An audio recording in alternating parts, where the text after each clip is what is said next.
Se você é ruim em exatas, fique tranquilo, porque isso pode ser uma vantagem no concurso da Receita Federal. Talvez a sua cabeça vai bugar, né? Porra, como que eu ser ruim, ser péssimo em exatas pode ser uma vantagem? Preste atenção, porque se você está aqui, eu tenho a obrigação de deixar você melhor preparado.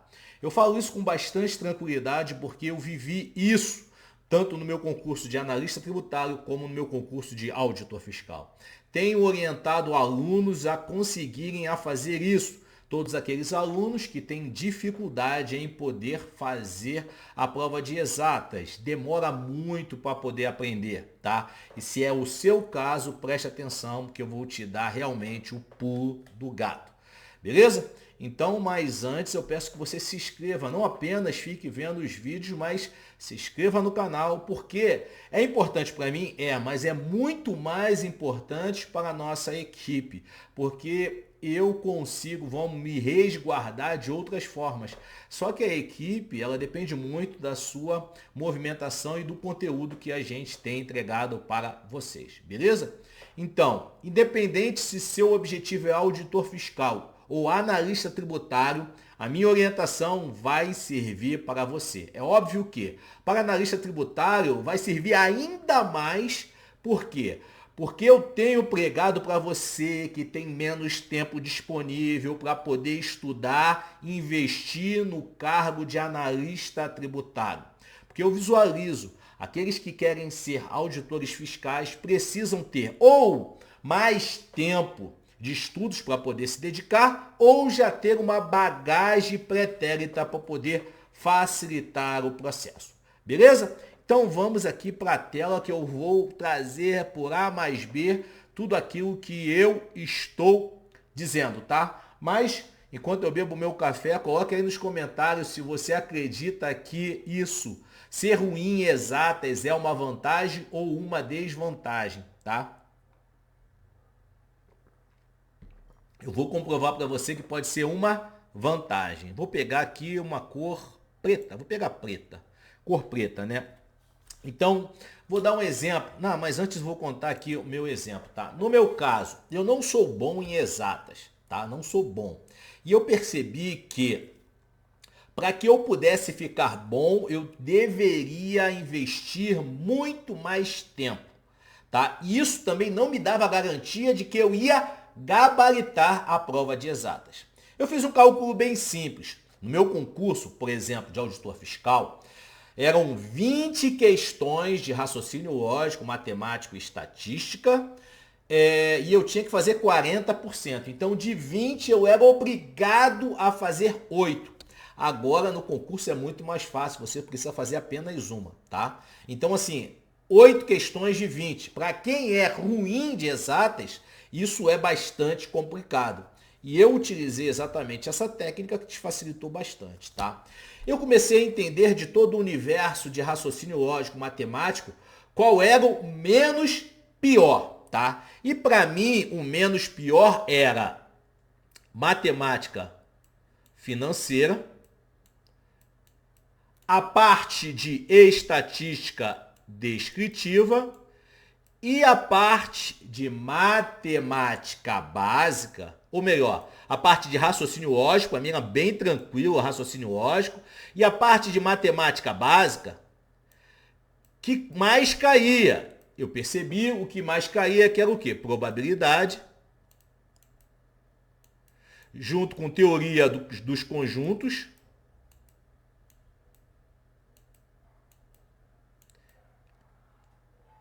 e a parte de área. Cálculo de área, sempre pedir negócio de cálculo de área, cálculo de área, cálculo de área, tá? E análise combinatória. Permutação, arranjo. Isso eu identifiquei que isso daqui eu tinha maior facilidade. Aqui, ó, vou botar de vermelho. Aqui era mais facilidade do universo total, facilidade.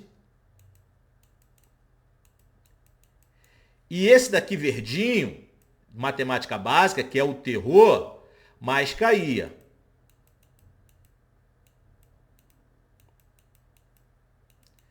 Então, você percebe que, cara, mesmo você sendo péssimo em exatas, raciocínio lógico, eu nem considero exatas, mas está dentro do conjunto de exatas.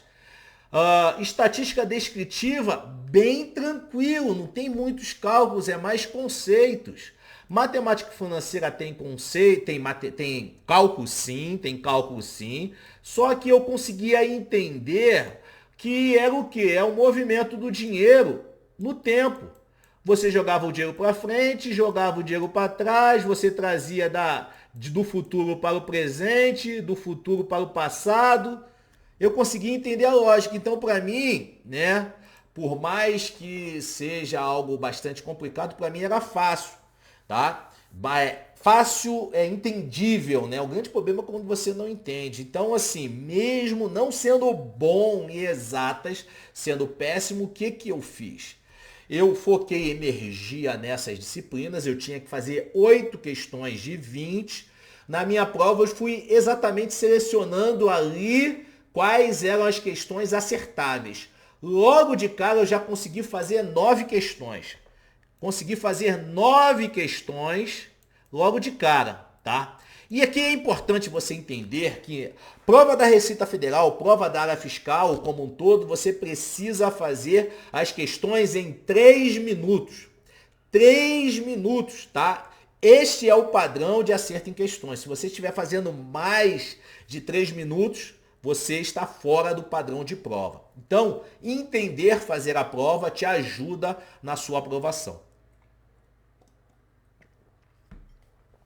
Aí, por exemplo, eu tinha que fazer 20 questões em 3 minutos. Isso dava um total de 1 hora. 1 hora para essa disciplina, 60 minutos, tá? 1 hora. Só que 9 questões eu já tinha certeza. Então, 9 questões em 3 minutos, eu já conseguia fazer o quê? Os 27 minutos. 27 minutos. Então, aqui eu garantia as 8 questões que eu tinha que fazer, que era o equivalente a 40% da prova, tá? E também consegui até mais uma questão, que era o quê? Uma gordurinha. E eu gastei o quê? 27 minutos. Então, me sobrava 33 minutos. 33 minutos. Então, o que eu fiz? Nesses 33 minutos, eu investi em outra disciplina. Então, eu utilizei da minha dificuldade para poder gerar uma facilidade em outras provas. Isso no caso da minha prova, que era 40%. Agora é muito mais fácil para quem é péssimo em exatas. Só precisa acertar uma questão. E aí, preste atenção, que eu vou dar agora o pulo do gato, que é como você acertar questões sem sequer saber o conteúdo. Você pode até utilizar para o exercício da sua próxima prova, se vier no mesmo padrão de acertar pelo menos uma questão, tá? Preste atenção. E aí o que acontece? A gente tem a prova, por exemplo, de raciocínio lógico matemático, e aí tem uma prova anterior, que geralmente é português, e uma prova posterior, que é, por exemplo, língua inglesa ou língua estrangeira, tá? E você está fazendo essa daqui. Então, eu já tinha acertado o quê? Com certeza eu sabia 9, só por essa pequena parte de estudos, 9. E aí, o que você faz? Você verifica aqui qual é o índice, qual é o número de incidência das alternativas A, B, C, D e E, tá? A mesma coisa aqui em língua inglesa. Você vai ver o número de incidência de A, B, C, D e E. Aqui, como eu tinha 9 garantidas, eu tinha certeza de quantas eram A, quantas eram B, quantas eram C, quantas eram D, quantas eram E. Presta atenção agora, você já até matou como deve fazer isso. Qual é a menor índice de incidência aqui? Vamos dizer que seja a C. Qual é o menor índice de incidência aqui? Vamos dizer que seja a D. Qual é o menor índice de incidência do que eu marquei? Vamos dizer que seja a C.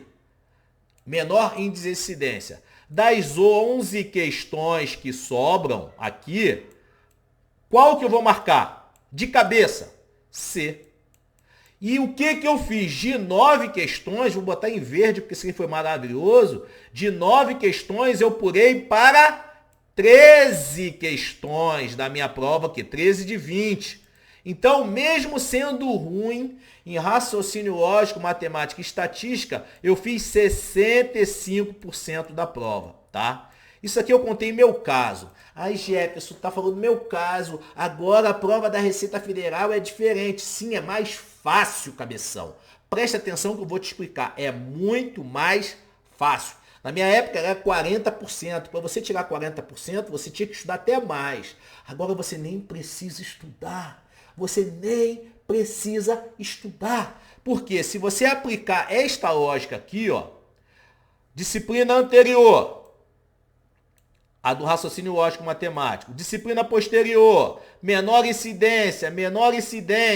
Pô, você verifica e crava todas as questões nas posteriores. Mas só que esse concurso é diferente, eu vou explicar exatamente. Eu não vou querer ficar contando a minha história, porque senão vai falar, você está querendo se gabar, que você é o bambambam e trelelê, não. Eu vou explicar para você como é que você vai fazer agora no modelo da última prova. Presta atenção. Eu vou apagar aqui isso tudo, presta atenção, porque é importante, porque é mais fácil ainda. Eu já te mostrei como chutar e acertar questões. Por quê? Porque as questões, as alternativas, elas são subdivididas, né, distribuídas dentro do total de alternativas. Por exemplo, na prova, módulo 1 de auditor fiscal foram o quê? 80 questões. Módulo 1. Tá? Então, você vê de 80 questões, você vai ter uma distribuição em média ali são 5 alternativas, 80. Se for 15, vai dar 75, vai dar entre 15 e 20, tá? E aí você percebe, vou pegar aqui uma caneta para poder escrever, tá? No último concurso de auditor fiscal, vou falar sobre o último concurso de auditor fiscal da Receita Federal do Brasil, tá? A prova de raciocínio lógico, matemática, mais estatística, tá? Eram 2 provas. Raciocínio lógico, matemática eram 8 questões e estatística eram 6 questões, do total de 14, tá? De cabeça. Essas 14 questões, elas equivalem a 7% da prova. Então você ainda teria pontos ainda de 93%. Por que eu estou fazendo essa matemática básica aqui? Para você entender que se você for mal nas exatas, você ainda tem muito ponto nas demais. Isso não te reprova. Você precisa fazer até os mínimos. O que é o mínimo? Uma questão. Se você faz aquela metodologia de prova posterior, prova anterior, menor incidência, jogo todas as alternativas naquela de menor incidência, tá? Você já acerta uma questão, com certeza. Você já acerta uma questão, então você já se livra do corte. E aí você começa a ganhar pontos nas outras disciplinas.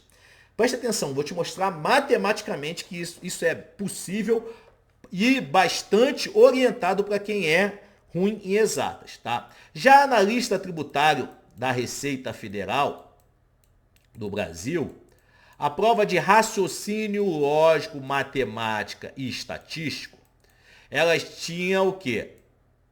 10 questões. Vamos ver aqui, são 10 questões. 10 questões. Isso equivale a 6% da prova. Então você ainda tinha em jogo 94%. É ponto pra caramba. Mais uma vez eu provo para você que a prova de exatas nesse concurso, ela não vai te aprovar. Ela apenas te reprova se você não fizer o mínimo. E qual era o mínimo? O mínimo é o quê? Uma questão aqui, uma questão aqui e uma questão aqui. Se você fizer aquele método de prova anterior, prova posterior, né? Menor incidência aqui, menor incidência aqui, verificar qual que é a menor incidência total e cravar a alternativa, por exemplo, a E, como a menor incidência aqui calculada, desse bloco de 3 disciplinas, certo? Você consegue. Te falo mais. Se você analisar toda a prova, verificar a menor incidência e cravar aqui na de exatas, você também consegue esse um ponto que você precisa, e um ponto que você precisa, e um ponto que você precisa. Você já entendeu que a prova de exatas não vai te aprovar. Ela só tem a capacidade de te reprovar se você não fizer os mínimos. Você já entendeu isso? Você já entendeu o que você pode fazer. Você pode acertar, né, eliminar a prova de exatas sem sequer estudar. Sem sequer estudar. Você está no jogo ainda. Por quê?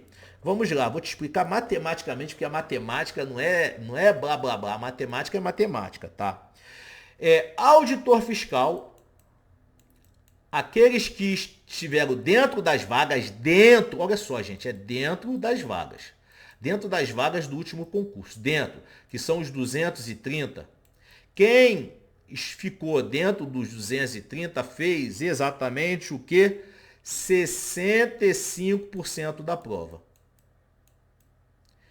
Isso aqui é para você entender que a prova de exatas, ela não impacta para você estar dentro do número de vagas. Eu estou fazendo aqui de forma matemática, não tem nem, concordo ou discordo, não, é matemática. Matemática é bom por causa disso.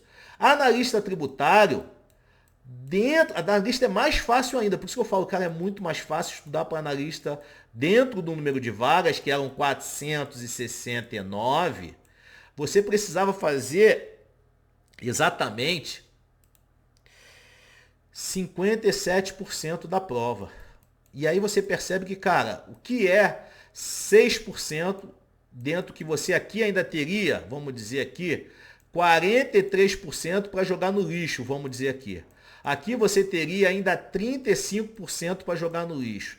E aí, por isso que eu falo para você e cravo cabeçona, que é muito mais fácil você que tem pouco tempo de estudos investir em analista tributário, mesmo que você seja horrível em exatas. Eu estou provando para você por A mais B. Eu mostrei a minha história, o que eu fiz, e estou passando para você, de acordo com o último concurso, matematicamente, que você nem precisa estudar as disciplinas de exatas para você estar dentro do número de vagas. E é óbvio. Jefferson, então qual é a vantagem disso? Cara, se você não estuda exatas, você investe tempo nas outras disciplinas. Aí você consegue, por exemplo, estudar muito mais direito tributário, estudar muito mais legislação aduaneira, estudar muito mais de legislação tributária, estudar muito mais de direito previdenciário, porque elas caem na discursiva. E você já entendeu que a prova discursiva que coloca dentro ou fora do número de vagas. A prova discursiva, para você estar habilitado, são 3 vezes o número de vagas. Então, 1/3 vai estar dentro do número de vagas, 2/3 estarão fora do número de vagas. Se você está dentro do número de vagas e vai muito bem na discursiva, você ganha a colocação e até escolhe uma unidade melhor, uma localidade melhor, tá? E aí você percebe, analista tributário é mais fácil. Analista tributário é mais fácil de entrar para quem tem menos tempo de estudos. Auditor fiscal, você percebeu que matematicamente você consegue, mas se torna mais difícil. Exatamente porque auditor fiscal é a galera que já tem bagagem, é o cara que já estudou para analista tributário, é o cara que é agente da Polícia Federal, é o cara que estudou para analista judiciário, tá? Então, coloca aí, se faz sentido para você, coloque nos comentários. Tá? E aí, beleza. Jefferson, tá, mas coloca a dica aí. Olha só, se eu fosse horrível em exatas, já mostrei que é vantagem. Por quê? Se você estuda menos exatas, você tem mais tempo para estudar as outras disciplinas que realmente fazem diferença. Preste atenção, direito tributário, você deixa de estudar exatas e estuda direito tributário. Deixa de estudar exatas e estuda legislação tributária. deixa de estudar exatas e estuda a legislação aduaneira. Deixa de estudar exatas e estuda mais direito previdenciário. E aí você consegue ir melhor na discursiva e você consegue ganhar pontuação. E aí você consegue cravar que, putz, realmente, dentro de tudo que o Jefferson está me explicando, cara, não ser ruim em exatas pode sim ser uma vantagem. Por quê? Porque se você é bom em exatas, o que você vai fazer? Pô, eu sou bom em exatas, vou investir tempo em exatas. Só que exatas pode vir questões que, cara, mesmo você sendo bom, você não consegue fazer a questão em 3 minutos, que é o parâmetro de prova, tá? E você também abre até a possibilidade de querer fazer a questão, gastar um baita tempo e errar, que é o pior ainda. E quando você não faz a questão em 3 minutos, você consome tempo de uma outra disciplina que você possivelmente poderia acertar. Você entendeu? Então, assim, saber como fazer prova, ter estratégia de prova, ter bagagem de prova, facilita demais. Por isso que os alunos de mentoria, eles ganham esses conhecimentos que dificilmente a pessoa tem dentro do processo de mentoria. E você que quer estar dentro de uma comunidade que vai receber essas dicas, eu te oriento a entrar na nossa comunidade DNA Receita Federal, porque vai ter sim técnicas de estudos para que você possa fazer. Tá? Dentro da mentoria você vai ser orientado de como fazer prova. Nós temos um curso de técnicas de estudos que ensina exatamente isso. Execução de prova. Não basta apenas conhecimento. Você precisa saber executar a prova. Tá? E aí, dentro desse cenário, tá, do último concurso, o que a gente orienta para os alunos? Exatamente o que eu fiz. Deu certo. Que é o quê? Você estudar o raciocínio lógico, que é relativamente tranquilo, não é exatas, eu nem considero exatas, mas está dentro do grupo de exatas. A matemática financeira, porque os alunos não têm dificuldade em matemática financeira, tá? Geralmente tem muita dificuldade em estatística inferencial, matemática básica, tá? A parte de estatística descritiva, e dentro de matemática básica, que é um mundo de coisas, você estudar exatamente o quê? Teoria dos conjuntos, você estudar análise combinatória, tá? Que é permutação, arranjo, análise combinatória propriamente dita. Essa parte aqui, se você estuda isso e não quer, de repente, colocar lá o modo kamikaze do que eu ensinei, prova anterior, prova posterior, ou toda a prova, menor incidência, e cravar aqui, se você não quiser fazer isso, se garantir em acertar questões, só estuda isso aqui, ó. Tenho certeza que você vai acertar uma, duas questões tranquilamente. Para você estudar isso, cara, você não vai levar aqui um mês. Falo para você, um mês de estudo, tá? Isso não é um mês de estudo só estudando isso. Estudando as 3 horas que a gente orienta ali, ó, 3 horas de segunda a sexta. E aí você percebe que tudo que eu falo, elas são conectadas exatamente porque eu tenho propriedade na aprovação no concurso da Receita Federal. Então, não vai ter, você vem acompanhando meus vídeos, eu falar uma coisa, daqui a pouco eu falar um vídeo que é incompatível, não. Tudo isso está dentro de uma estrutura de preparação, tá? E aí, você lembra que eu já venho batendo na tecla, cara, você que tem menos tempo, investe para analista tributário. Por quê? Você prepara. E aí, vamos dar um exemplo. Pô, investi para analista tributário, utilizei a técnica do Jefferson, fui aprovado. Quando você for estudar para auditor fiscal, aí você começa a estudar exatas. Você vai ter mais tempo para poder preencher aquelas lacunas do estudo de analista tributário que você não estudou, para que você chegue mais forte para o auditor fiscal. Vai ter tempo suficiente, porque você vai ter no mínimo ali 60% do estudado. Faz sentido para você? Eu tenho certeza que faz sentido. Eu tenho certeza que você que chegou no vídeo até agora, caramba, que dica maravilhosa. Coloque nos comentários, vamos ver. Eu gosto dessa interação porque o meu objetivo é fazer com que quem me acompanha, quem está na minha energia, realmente consiga ser aprovado. Porque para mim, ser aprovado na Receita Federal, cara, mudou a minha vida, não só a minha vida, mas todo mundo que estava à minha volta mudou, certo? Por quê? Porque a partir daí eu virei uma referência de que sim, é possível sim. Fui o primeiro a fazer nível superior da família, fui o primeiro a ser concursado da família, certo? E cara, ser auditor fiscal dentro do cenário nacional não é para qualquer um, tá? E aí eu me torno, cara, o Jefferson, que estudou escola pública, que jogava bola, que soltava pipa, que gosta de samba, futebol, praia, pô, ele não é nenhum ET, ele é uma pessoa normal. E ele conseguiu, estudando em média 3 horas por dia. Você, que eu tenho certeza, você que está me assistindo, possivelmente tem muito mais capacidade do que eu.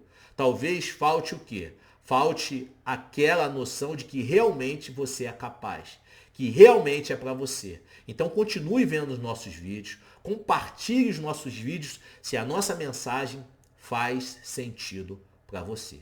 Sabe por quê? Porque em concurso público, treinamento difícil, combate fácil.